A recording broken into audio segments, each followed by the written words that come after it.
Mathematics లెక్చరర్గా మొదలుపెట్టి మొదటి సినిమాతోనే బాక్స్ ఆఫీస్ క్యాలిక్యులేషన్స్ అన్నీ మార్చేశారు.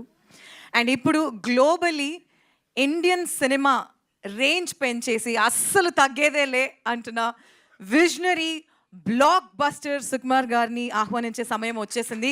But can I request all of you to give a standing ovation for the legendary, for the visionary Sukumar గారు, for giving us his wonderful, unique films and entertaining all of us. And now, globally, Indian cinema ne range marchesaru. Sir, thank you very much for all your work. Hats off to you. Thank you.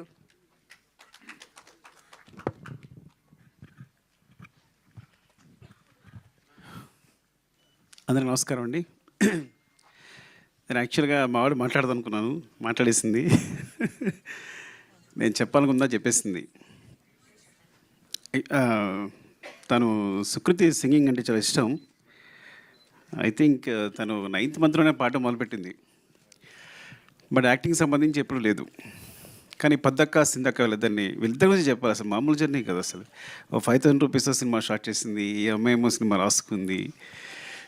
So Sindhu నాకు message పెట్టిన తర్వాత సరే అడిగితే తను చేయనంది. సుకృతి అంటే నేను చేయను, same తను చెప్పినట్టే. నేనేమన్నానంటే అది చెప్పేసాను నేను వీళ్ళకి, తను చేయదు అంటే.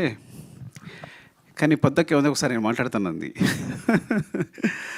మాట్లాడుతానంటే సరే అని తీసుకెళ్ళాను యాక్చువల్గా. సరే అయితే నేను కథ వింటానంది తను. సరే నేను కూర్చున్నాను. నన్ను చూసి గెటౌట్ అంది నన్ను సుకృతి. సో నేను బయటకు వెళ్ళిపోయాను.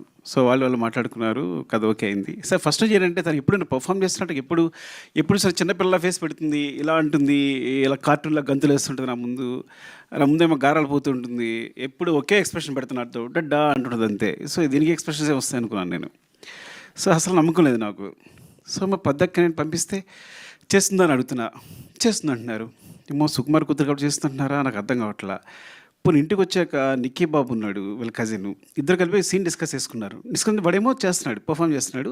తిని మాత్రం నువ్వు చేయరా అంటే తను చేయట్లా. పడమ్మ నువ్వు సదా ఒక సీన్ చేసి చూపించవచ్చు కదా నాకు అన్నాను. ఎందుకంటే వాళ్ళకి సంబంధం లేదు సినిమా. బికాజ్ నేను ఎప్పుడు షూటింగ్ రానివ్వను. ఎందుకు షూటింగ్ రానివ్వను అంటే షూటింగ్ వస్తే నాకు కాన్సన్ట్రేషన్ అంతా పిల్లల మీదే ఉంటుంది. పిల్లల మీద షూటింగ్ చేసుకోలేను నేను. ఎప్పుడైనా సాంగ్ జరుగుతున్నప్పుడు రమ్మంట. సాంగ్ జరుగుతున్నప్పుడు చూడండి నీకు కొంచెం ఫ్రీగా ఉండి యాక్షన్ కట్టేమో డాన్స్ మాస్టర్ కొరియోగ్రాఫర్ చెప్తూ ఉంటాడు. సో వీళ్ళకి ఏంటంటే మా డాడీ ఏం చేయట్లేదని. సో నా కొడుకు అయితే బాగా ఏడిపిస్తుంటాడు. ఏమో అందరూ షూటింగ్ అందరూ చేస్తాను, మీకు ఖాళీ కూర్చున్నావు అంతే, ఏం చేస్తున్నావు అంటుంటాడు. సో సో వీళ్ళ బ్రెయిన్లో సుకృతి కానీ నా కొడుకు కానీ ఇద్దరు బ్రెయిన్లో అంటే నేను డైరెక్టర్ అంటే ఏం చేయడు, సెట్లో కూర్చుంటాడు, అందరూ వర్క్ చేస్తుంటారు. నో ఇయోనండి. మీ తమ్ముడు అనుకుంటాడా లేదా చెప్పు, మీ తమ్ముడు అనుకుంటాడా లేదా అనలేదా? అవునవును, ఓకే సరే కరెక్టే. నిజంగా తను ఎప్పుడు అనదు. బట్ వాడు ఎప్పుడు నా ఉద్దేశంలో వాడికి నేను ఎప్పుడు ఒక డమ్ ఫెలో నేను. సరే ఓకే సరే చేయదు, సరే నాకు చూపిస్తుంది. వీళ్ళు షూటింగ్ వెళ్ళిపోతున్నారు, నాకు టెన్షన్. అక్కడ ఏం చేస్తుంది, సరే చేస్తుందా. ఒక 2 days షూట్ తర్వాత ఫోన్ చేసా, గుర్తుందో లేదో, పద్దుకు ఫోన్ చేశాను. పద్దక్క చూడు నిజంగా నువ్వు మొహాటగా చేస్తున్నావేమో, ఒక 2-3 షూట్ అయింది అనుకుంటా, 1 week అయింది. నీ కాలితే మనీ అంతా నేను ఇచ్చేస్తా, నువ్వు వేరే పెట్టుకో, నువ్వు మొహాటంతో చేయొద్దు. అయ్యో సార్ మీకు తెలియదని. సార్ తర్వాత తన క్లిప్ పంపించింది. నేను షాక్ అయిపోయిన. అసలు ఎప్పుడు తన గురించి సినిమా గురించి మాట్లాడలేదు, పర్ఫార్మెన్స్ గురించి మాట్లాడలేదు. నాకు పర్ఫార్మెన్సెస్ అంటే చాలా ఇష్టం. నేను మీ నంబరు కాస్టింగ్ కోసం నా సినిమాలో ఆర్టిస్టుల కోసం 1 year కూడా కేటాయించాను. రంగస్థలం అయితే ఒక 8 months, పుష్ప అయితే ఆల్మోస్ట్ 9 months. మీరు నమ్మరు. నా దగ్గర వచ్చిన ప్రతి ఆర్టిస్టు ఎవరైనా అనుకుంటారు అందరూ వచ్చేది కార్డు ఫోటో ఇచ్చేసి వెళ్ళిపోతున్నామని. మా వాళ్ళు ప్రతి ఒక్కరిని ఇంటర్వ్యూ చేస్తారు, వాళ్ళ చేత పర్ఫామ్ చేస్తారు. నేను అన్ని వీడియోస్ చూస్తాను, నాకు అది ఇష్టం బాగా. ప్రతి ఒక్కరి వీడియోస్ చూస్తాను, నచ్చిన వాళ్ళని సెలెక్ట్ చేసుకుంటాను, మళ్ళీ అందులో 10 మంది పిక్ చేస్తాను, మళ్ళీ వాళ్ళని సెలెక్ట్ చేసుకుంటాను, అంత శ్రద్ధగా చూస్తాను.